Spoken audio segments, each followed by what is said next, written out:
The ICEVI, the Nippon Foundation Mathematics Package for Teachers video series, Abacus as a Mathematical Tool. Title of the video, Abacus Subtraction, General Guidelines.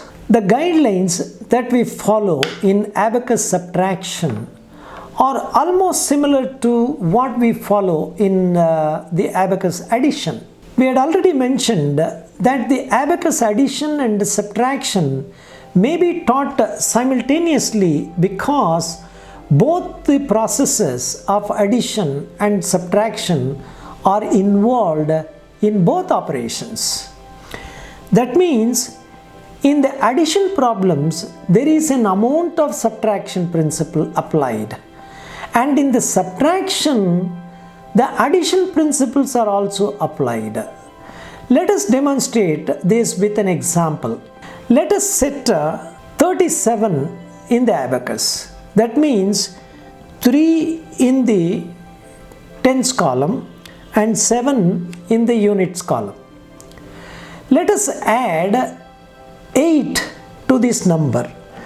That is 37 plus 8.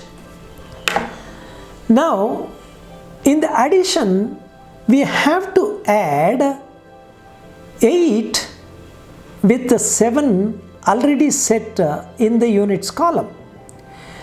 As there are only 2 beads left in the units column, we have to add 1 bead in the tens column and subtract 2 from the units column.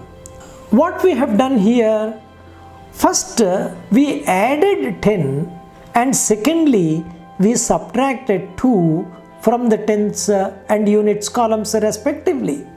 Therefore, addition involved subtraction 2 for the completion of the problem. Let us reset this number now, and we set 37 in the abacus. That is 3 in the tens column and 7 in the units column. Now, earlier we added 8 to 37. Now, let us subtract 8 from 37. In the units column, there are only 7 beads already set, and we cannot subtract 8 from the 7. So subtraction process means clearing the beads from the separation bar. What we have to do now, under this circumstance, we subtract 1 bead from the 10th column. That means we have subtracted 10 instead of 8. What we have to do now, in order to compensate that, we have to add that 2 in the units column, which will leave 29. That is the result. We started the problem as subtraction problem, but we have used the addition concept too. Therefore, in both addition and subtraction of numbers using abacus, both the operations are involved.